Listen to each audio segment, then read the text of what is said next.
Welcome to case lectures. आज हम पढ़ेंगे भारतीय विदेश नीति की विशेषताएं।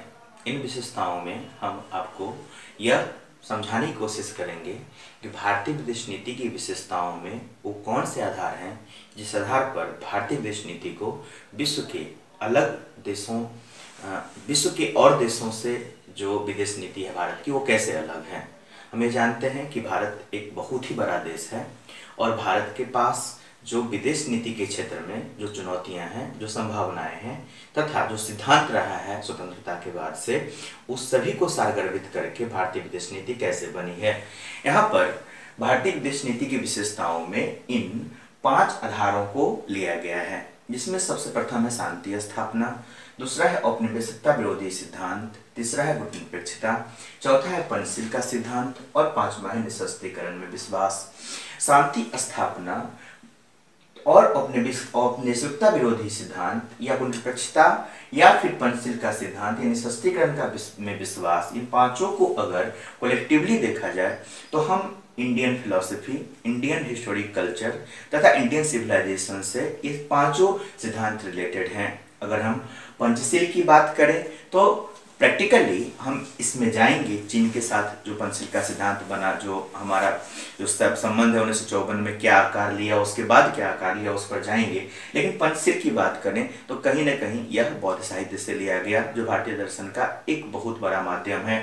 शांति स्थापना जो है वो शांतिपूर्ण सहस्तित्व की बात करता है, जो भारतीय दर्शन में वसुधैव कुटुंबकम को निरूपित करता है। वहीं पर गुटनिरपेक्षता की बात है तो यहाँ पर निरपेक्षता की बात है, मतलब न कोई गुटबंदी, न किसी का पक्ष न विपक्ष, अगर सच है तो सच है, सत्यमेव जयते, तथा स्वतंत्रता की बात यहाँ पर होती है।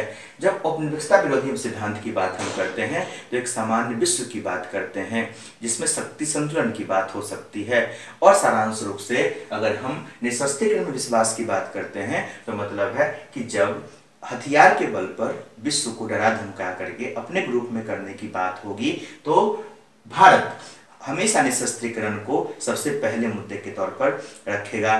भारत यह कहता है कि वह विश्व सबसे अधिक विश्वासी होगा जहां पर कोई हथियार न हो, जहां एक देश दूसरे देश को हथियार के बल पर डरा ना सके।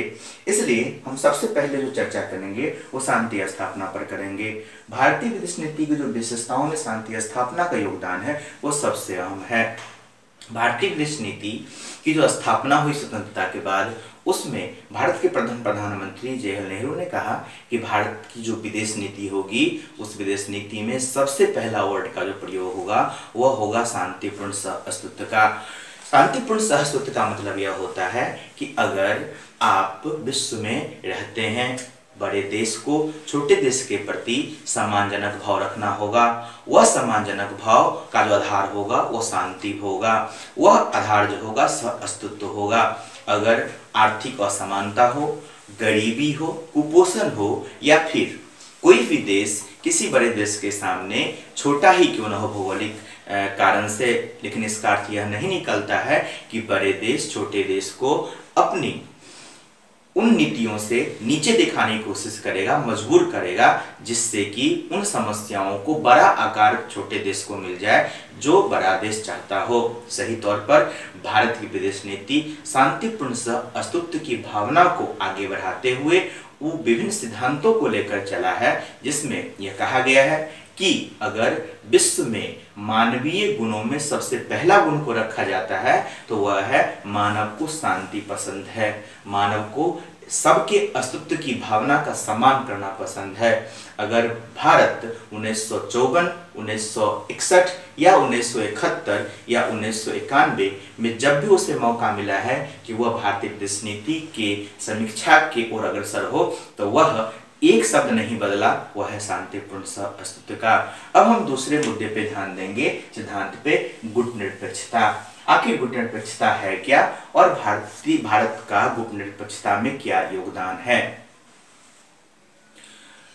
गुटनिरपेक्षता भारतीय विदेश नीति की विशेषताओं का एक अहम बिंदु है। जब हम गुटनिरपेक्षता या नॉन अलाइनमेंट के की पॉइंट्स पर अपना ध्यान देते हैं तो इन 4-5 बातों को हम सबसे महत्वपूर्ण मानते हैं। इन 5 बातों में सबसे महत्वपूर्ण है कि गुटनिरपेक्षता को एक आंदोलन के तौर पर निरूपित किया गया। दूसरा कि 1961 में औपचारिक स्थापना इसकी की गई। तीसरा कि जवाहरलाल नेहरू ने इनमें अहम योगदान दिया। जो पांचवा था वह यह था कि यह पक्षरहित विश्व की पहल में सबसे आगे रहा। और सबसे महत्वपूर्ण बिंदु इसमें था कि स्वतंत्र विदेश नीति के पक्षधर में यह सबसे आगे रहा। गुटनिरपेक्ष आंदोलन को एक आंदोलन इसलिए कहा गया कि उस समय की जो परिस्थिति थी वह परिस्थिति शीत युद्ध से प्रभावित थी। शीत युद्ध के कारण विश्व दो गुटों में बट गया था, एक सोवियत संघ का गुट और एक यूएसए का गुट। भारत को एक अलग पहचान बनाने के लिए, एक लोक कल्याणकारी राज्य की अवधारणा को विश्व में कायम करने के लिए एक तीसरी दुनिया के सबसे महत्वपूर्ण देश के रूप में पेश आने की चुनौती थी। पंडित नेहरू ने उस समय के उस अवसर को भांपते हुए उस समय युगोस्लाविया के राष्ट्रपति तथा इंडोनेशिया के राष्ट्रपति के साथ मिलकर के तीसरी दुनिया के देश को एक नया रास्ता दिखाया। जो अलाइनमेंट की बात उन्होंने की, इसमें उन्होंने कहा कि कोई भी देश अपनी स्वतंत्र विदेश नीति रखने का जो है वह उसे हक है। वह नहीं चाहेगा कभी देश जो उसकी विदेश नीति में अमेरिका का प्रभाव हो। वह देश कभी नहीं चाहेगा जिसमें सोवियत संघ की विदेश नीति का प्रभाव हो। वह देश का मतलब जिसे लोकतंत्र में विश्वास हो, जिसे समानता में विश्वास हो, जिसे स्वतंत्रता में विश्वास हो, जिसे वैश्विक बंधुत्व में विश्वास हो। उन्होंने कहा कि अगर हम गुटनिरपेक्षता को एक हथियार के तौर पर और हम आगे बढ़ाते हैं तो हम उस विश्व को शांतिपूर्ण सहस्तित्व की तरफ ले जाएंगे, निःशस्त्रीकरण की तरफ ले जाएंगे। वहाँ पे साम्राज्यवाद नहीं होगा, रंगभेद नहीं होगा और कोई प्रकार की हिंसा नहीं होगी। भारत अपने उन दर्शन को गुटनिरपेक्षता में पिरोने की कोशिश किया और इन की पॉइंट्स को अगर देख लें सही तौर पर, इन 5 बातों से सबसे बड़ी बात निकलती है गुटनिरपेक्षता के कारण भारत को अंतर्राष्ट्रीय स्तर पर सोवियत संघ तथा अमेरिका के इतर एक नए विश्व के नेतृत्व करने का अवसर मिला। और आज एक अहम बिंदु इस पर इस 21वीं सदी में निरूपित होता है कि नॉन-अलाइनमेंट मूवमेंट की प्रासंगिकता अभी भी है। हम अब गुटनिरपेक्षता के उद्देश्य पर चर्चा करेंगे। गुटनिरपेक्षता के उद्देश्य में हम इन सभी पॉइंट्स पे नजर देंगे, जिसमें सबसे प्रथम जो बिंदु है वो मैंने दिया है स्वतंत्रता का सम्मान। दूसरा बिंदु है पक्षरहित विश्व का निर्माण। तीसरा है लोकतांत्रिक विश्व में आस्था। चौथा है निःशस्त्रीकरण। पांचवा है रंगभेद की पूर्ण समाप्ति। छठा है शांतिपूर्ण सह अस्तित्व। अगला है दूसरे देश की स्वतंत्रता तथा अखंडता का सम्मान और अगला है अनाक्रमण। इन सभी उद्देश्यों को देखें तो गुटनिरपेक्षता की प्रासंगिकता तथा उसके लक्ष्य पर भी हम ध्यान अर्पित कर सकते हैं। एक टेंशन इसके पर्पस पर देंगे तो सबसे महत्वपूर्ण बात यहाँ पर यह निकलता है कि विश्व को एक लोकतांत्रिक संस्था बनाने की ओर गुटनिरपेक्ष आंदोलन का एक मील का पत्थर साबित हुआ। गुटनिरपेक्षता ने शीत युद्ध का परम विरोध किया और गुटनिरपेक्ष आंदोलन के नेताओं ने कहा कि अगर हम अपनी शक्ति संतुलन की स्थिति को खुद से इंट्रोस्पेक्ट करके देख लें कि हम दूसरे देश पर आक्रमण करने के लिए शक्ति स्थापित नहीं किए हैं वरन इमरजेंसी सिक्योरिटी के लिए किए हैं, तो शीत युद्ध खुद समाप्त हो जाएगा।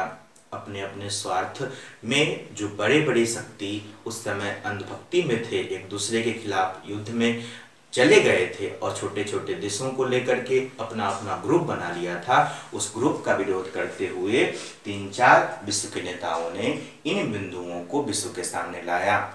स्वतंत्रता का सम्मान का अर्थ यहाँ पर यह हुआ कि गुटनिरपेक्षता वो स्वतंत्रता के सम्मान को, उद्देश्य को सामने लाया है जिस स्वतंत्रता को आज खतरे में डाल दिया गया। उस समय की परिस्थिति में देखा गया था तो कोई विदेश यह नहीं कहना चाहता था औपचारिक रूप से कि वो अमेरिका के पक्ष में है या सोवियत संघ के पक्ष में है। उस समय स्वतंत्र विदेश नीति बनाने की प्रक्रिया बहुत ही धीमी थी। कुछ देश सोवियत संघ के पास चले जाते थे, कुछ देश अमेरिका के पास चले जाते थे, क्योंकि उन देशों की अपनी समस्याएं थी और इन्हें लगता था कि अगर हम स्वतंत्र विदेश नीति की अवधारणा बनाएंगे तो हम विकास के मामले में कहीं पीछे रह जाएंगे। क्यों?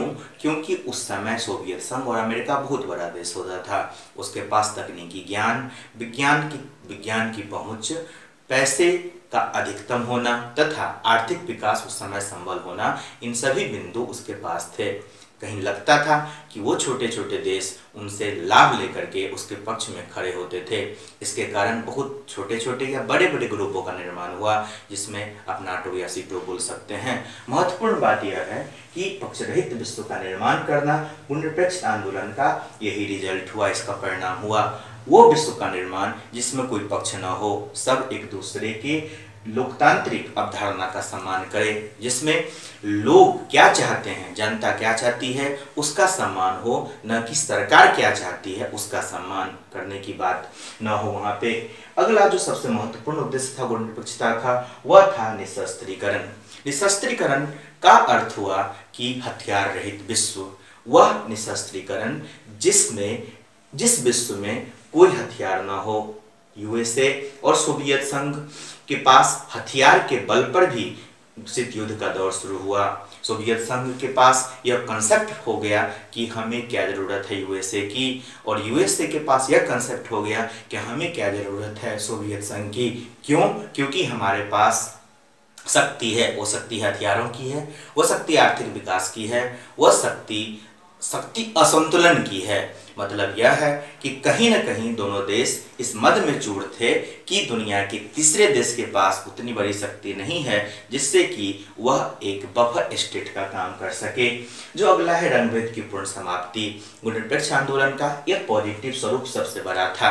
आप जानते हैं कि यूगोस्लाविया और इंडोनेशिया के राष्ट्रपति ने इनमें अहम योगदान दिया था।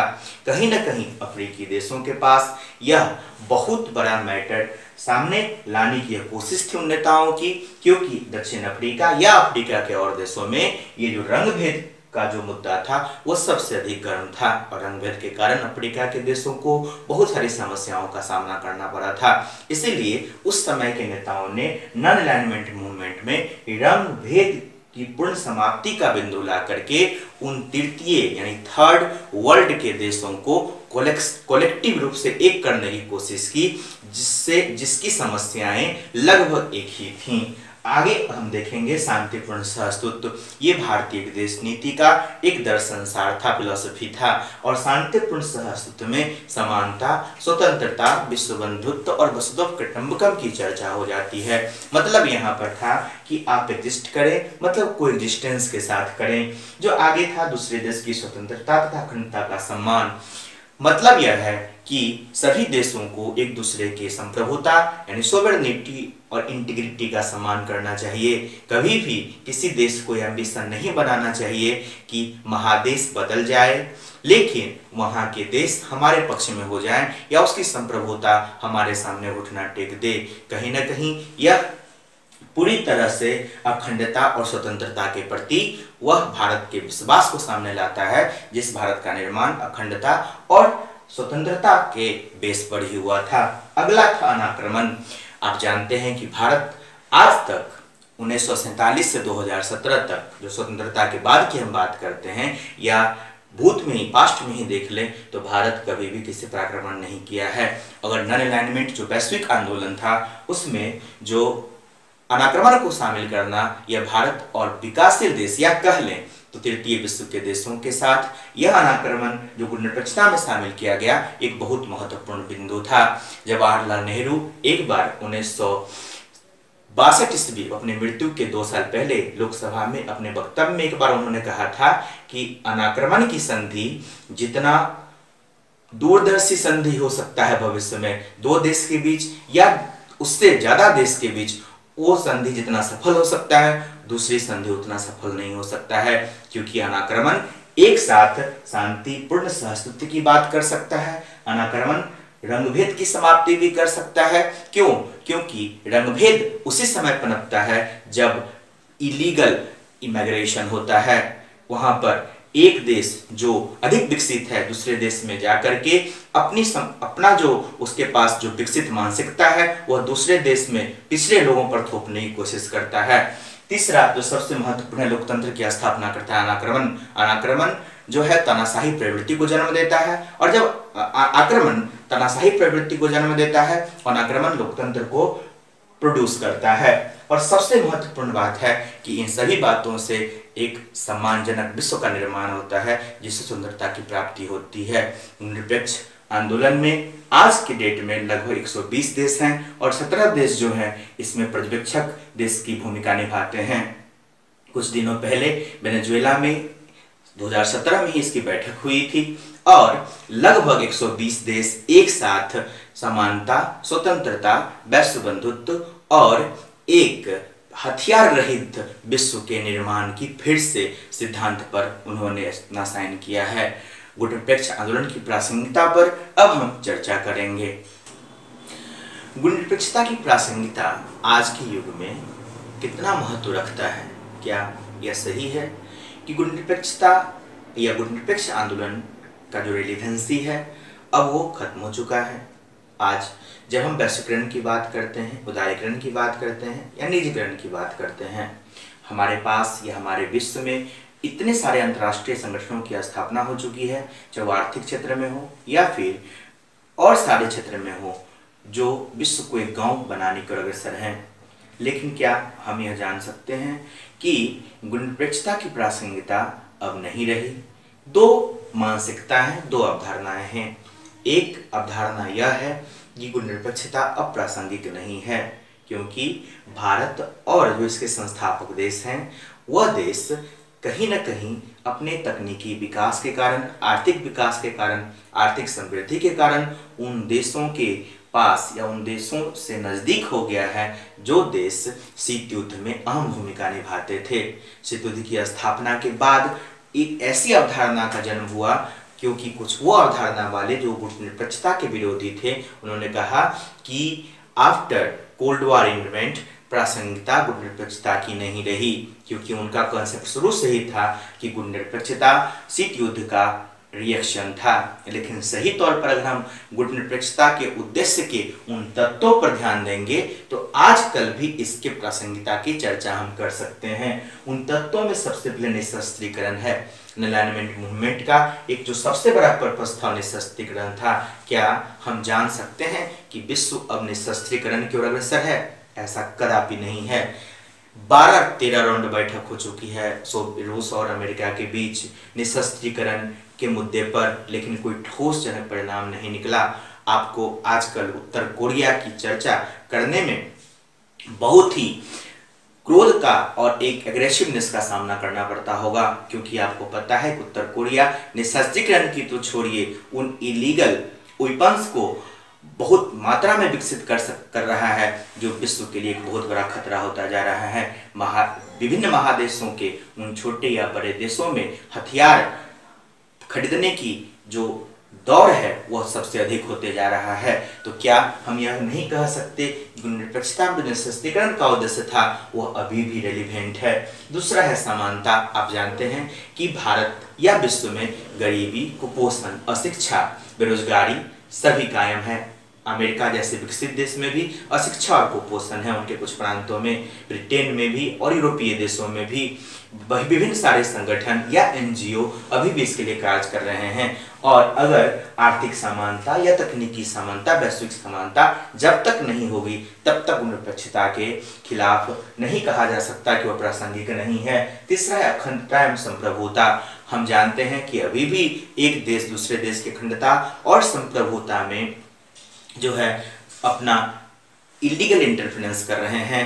आपने बेल्ट एंड रोड की बात सुनी होगी। भारत जैसे बड़े देश और विकासशील देश के नेतृत्व करने की क्षमता रखने वाला देश चाइना पर कुछ दिन पहले आरोप लगाया कि चाइना हमारे संप्रभुता पर अटैक करने की कोशिश कर रहा है बेल्ट एंड रोड के माध्यम से, और उन्होंने बेल्ट एंड रोड को कॉन्फ्रेंस में जाने के लिए अस्वीकार कर दिया। चौथा है लोकतंत्र में विकास। आप जानते हैं कि अभी भी दुनिया के 1/3 देश तानाशाही से पीड़ित हैं, वहां पे लोकतंत्र की भावना नहीं है। भारत जैसे विकसित और लोकतंत्र, सबसे बड़े लोकतंत्र के पड़ोस में पाकिस्तान है, वहां पर लोकतंत्र अविकसित है। कुछ दिनों पहले आपने लीबिया की बात सुनी होगी, आपने अफगानिस्तान की बात सुनी होगी, और ऐसे सीरिया की बात सुनी होगी जहां पर लोकतंत्र की भावना एकदम नहीं है, जनता में नहीं है, ऐसा नहीं है। वहां पे ऐसे ग्रुप हैं जिनके पास हथियार है, संपत्ति है और सुरक्षा की भावना है, इसलिए वो लोकतंत्र को पनप नहीं देते। इसलिए हम इन सारे तत्वों को समीक्षात्मक रूप से देखें तो गुट निरपेक्षता यानी नॉन अलाइनमेंट मूवमेंट की प्रासंगिकता अभी भी बहुत अधिक है। भारतीय विदेश नीति की विशेषताओं में जो अब एक अलग महत्वपूर्ण बिंदु है वह है औपनिवेशिक विरोधी भावनाओं का समर्थन।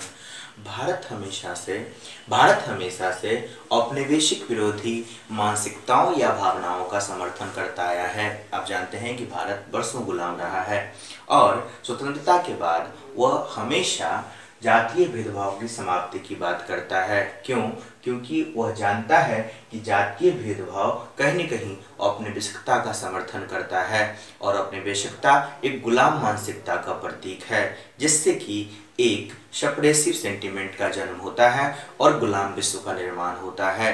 दूसरा कि जातीय भेदभाव की समाप्ति के लिए और औपनिवेशिकता विरोधी जो मानसिकता है उसके समर्थन के लिए विश्व के देश मिलकर के राष्ट्रमंडल का उन्होंने निर्माण किया।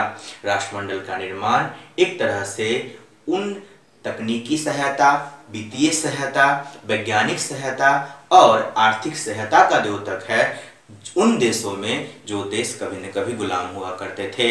आप सरप्राइज्ड होंगे जान करके कि इसमें राजतंत्र में विश्वास रखने वाले भी देश शामिल हैं, लेकिन वह एक बिंदु पर सब सर्वसम्मति बना चुके हैं जिसका नाम है कॉपरेशन।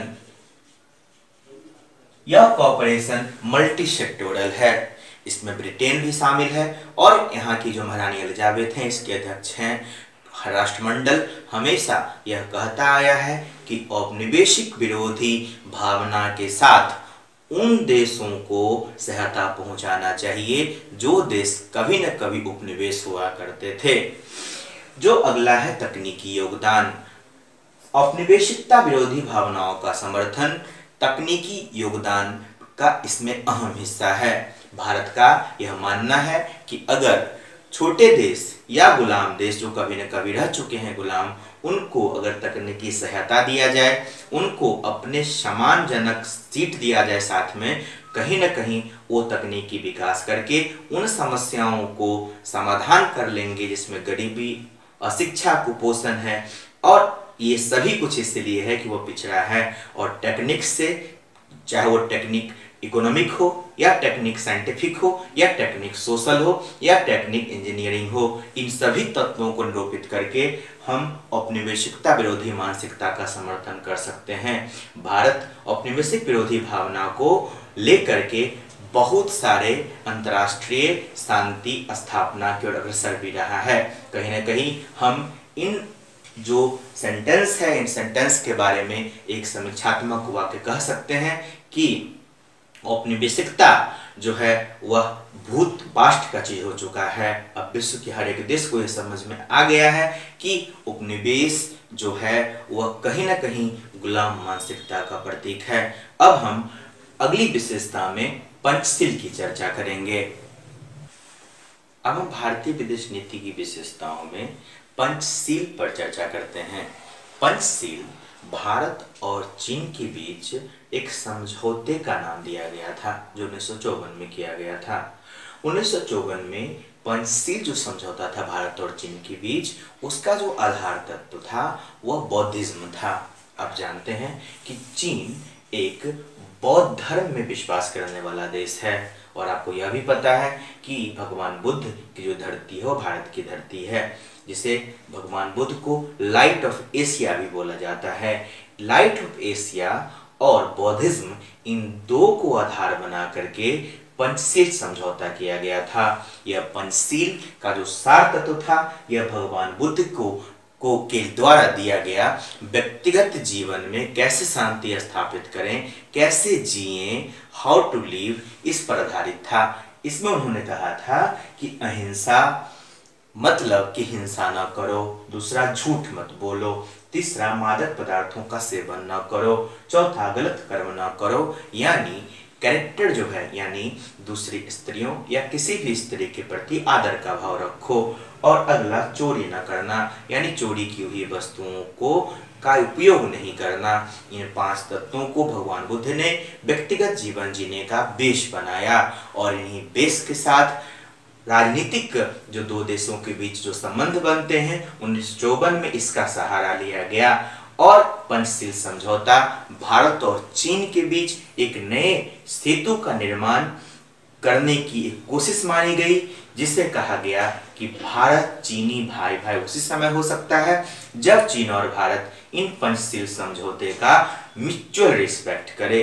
अब औपचारिक रूप से हम यह देखेंगे कि पंचशील समझौता आखिर क्या था, उसमें कौन कौन से तत्व थे। भारतीय विदेश नीति की विशेषताओं में जो पंचशील समझौता है वह बौद्धिज्म से लिया गया है और अब हम यह औपचारिक रूप से समझाने की कोशिश करेंगे कि 1954 में भारत और चीन के बीच जो पंचशील समझौता हुआ था वह किन औपचारिक घोषणा के साथ संपन्न हुआ था। हम यह पहले क्लियर कर दें कि पंचशील समझौता भारत और चीन के बीच एक व्यापारिक समझौता था। क्यों? क्योंकि भारत और चीन एक ऐतिहासिक देश रहा है और सिल्क रूट के कारण यह दोनों देश इतिहास में वैश्विक स्तर पर जाना जाता था। भारत और चीन के बीच 1953 में एक सहमति बनी कि क्यों न हम दोनों देश विकासशील देश के रूप में विश्व को यह दिखा दें कि व्यापार के स्तर पर, तकनीकी स्तर पर, ज्ञान के स्तर पर, संस्कृति के स्तर पर और धर्म के स्तर पर एक दूसरे से कितने टच्ड हैं और उन्होंने पंचशील समझौते का आकार दिया। इन पंचशील समझौतों में इन 5 बातों का अहम योगदान था। ये जो की पॉइंट्स थे पंचशील समझौते में, वह पहला था एक दूसरे की स्वतंत्रता, सत्ता, संप्रभुता का सम्मान करना। मतलब यहाँ पर यह निकलता है कि कभी भी एक दूसरा देश एक दूसरे के अखंडता या सॉवरेनिटी पर इंटरफेयर नहीं करेगा। मतलब कि कभी एक दूसरा देश आक्रमण नहीं करेगा, एक दूसरे पे युद्ध कभी नहीं होगा। मतलब कि जब एक देश दूसरे देश पर आक्रमण पहले नहीं करेगा तो ऑब्वियसली युद्ध नहीं होगा। आगे तो कुछ और हो गया, लेकिन तीसरा जो मुद्दा था पंचशील समझौते का जो औपचारिक घोषणा में वह था एक दूसरे के आंतरिक मामले में हस्तक्षेप नहीं करेगा। भारत और चीन के ऐसे बहुत सारे मुद्दे थे जो अंतर्राष्ट्रीय स्तर पर वो विवादित होते थे। यूएनओ के पास बहुत सारे ऐसे इश्यूज थे जिस पर चीन हो सकता था कि वह भारत की आंतरिक समस्या बता करके उससे हट सकता था और चीन के भी बहुत सारे मुद्दे थे जिसमें यूएनओ में भारत उसकी आंतरिक समस्याओं का मुद्दा बता करके हट सकता था। यह mutual respect to each other था और दोनों देश ज्ञान के आधार पर और कूटनीति के आधार पर इस सेंटेंस पर म्यूचुअल प्रोस्पेरिटी के साथ आगे बढ़े कि हम एक दूसरे के आंतरिक मामले में हस्तक्षेप नहीं करेंगे। जो अगला पॉइंट था वो यह था एक दूसरे का हित सोचना और अंतर्राष्ट्रीय स्तर पर भारत और चीन एक विकासशील देश था और एक दूसरे में सहमति बनी कि अंतर्राष्ट्रीय स्तर पर या इंटरनेशनल स्टेज पर, अंतर्राष्ट्रीय मंच पर ऐसी कोई जिम्मेदारी, ऐसी कोई स्थिति आएगी कि जब एक दूसरे को हेल्प करने की जरूरत पड़ेगी तो कहीं ना कहीं एक दूसरे के लिए हमेशा खड़े रहेंगे। जो 5वां सबसे महत्वपूर्ण था वो फिर था शांतिपूर्ण सह-अस्तित्व। आप यह जानते हैं, हम शुरू से ही बोल रहे हैं कि शांतिपूर्ण सह-अस्तित्व भारतीय विदेश नीति का आधार रहा है और भारत के रिक्वेस्ट से ये शांतिपूर्ण सह-अस्तित्व की भावना यहाँ पर समाहित हुई और इस शांतिपूर्ण सह-अस्तित्व में यह था जियो और जीने दो। मतलब कि हमारा भी अस्तित्व है, तुम्हारा भी अस्तित्व है, हम भी बड़े देश हैं, आप भी बड़े देश हो और एक दूसरे के पीस एंड प्रोस्पेरिटी का सम्मान करो, एक दूसरे के थ्योरी का सम्मान करो और एक दूसरे के ऑब्लिगेशंस का मजाक मत उड़ाओ, एक दूसरे के ऑब्लिगेशंस को जो है वो इन्फ्लुएंस मत करो, एक दूसरे के ऑब्लिगेशंस का सम्मान करते हुए उसके सॉल्वेशन की ओर अग्रसर हो। बात पंचशील पर आकर नहीं टिकी। पंचशील 1954 में क्रिएट हुआ, लेकिन 1955, 56, 57, 58 4 साल ऐसे ही बीता। 1958 में कुछ ऐसे सीमागत मुद्दे थे जो चीन को खटकने लगे। भारत अपनी योजना स्थिति के कारण औद्योगिक नीति का निर्माण कर चुका था 1956 में और विभिन्न उद्योग भारत में लगने लगे। भारत को पश्चिमी देशों में विस्तार मिलता गया। लेकिन भारत की कुछ गलतियों के कारण, जिसमें संयुक्त राष्ट्र सुरक्षा परिषद में अस्थायी सदस्यता में चीन का समर्थन करना तथा विश्व को यह दिखलाना कि चीन हमारा बड़ा भाई है और हिंदी चीनी भाई भाई, कहीं न कहीं यह चीन को एक डोमिनेंसी क्रिएट करने का मौका मिल गया। 1962 में चीन ने भारत पर हमला कर दिया, लेकिन वहां पर पंचशील समझौते का अनादर करने के बावजूद भारत कभी भी इसका विपक्ष में कोई अपना बयान नहीं दिया। अब महत्वपूर्ण सवाल उठता है कि पंचशील समझौता अगर असफल हो गया चीन के मामले में, तो क्या भारतीय विदेश नीति का एक फेल्यूरमेंट है? कदापि नहीं।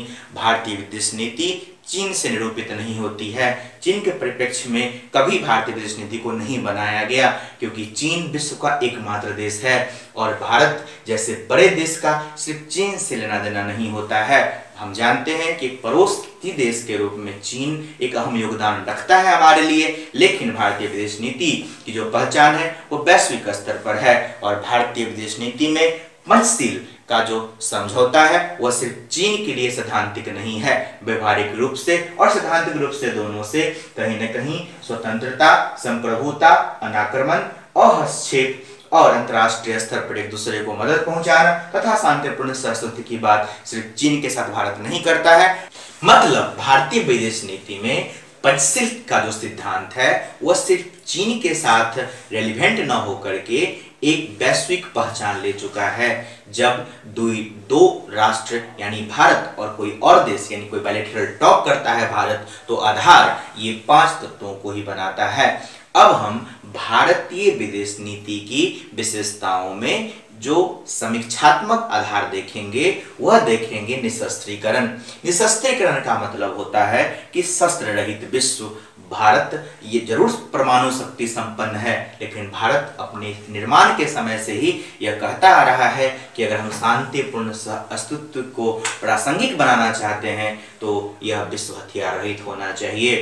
भारत हमेशा संयुक्त राष्ट्र संघ में वसुधैव कुटुंबकम की चर्चा करता है, या फिर जब 1998 में भारत परमाणु परीक्षण करता है तो वह कहता है कि यह जो हमारा परमाणु परीक्षण था वह सार्वभौमिक सुरक्षा तथा राष्ट्रीय सुरक्षा को ध्यान में रखकर किया गया था। यह जो हमारा परमाणु परीक्षण था वह न्यूनतम प्रतिरोधी क्षमता हासिल करने का एक कदम था।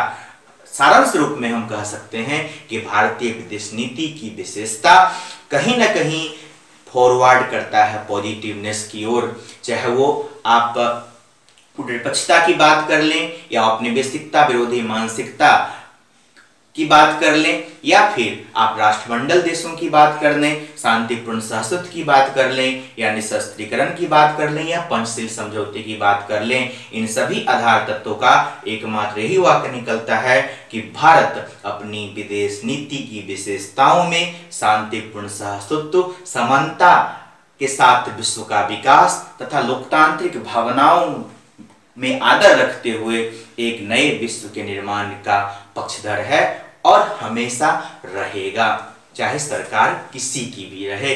भारतीय विदेश नीति की विशेषताएं आधार तत्वों में नहीं बदलती हैं। Thank you.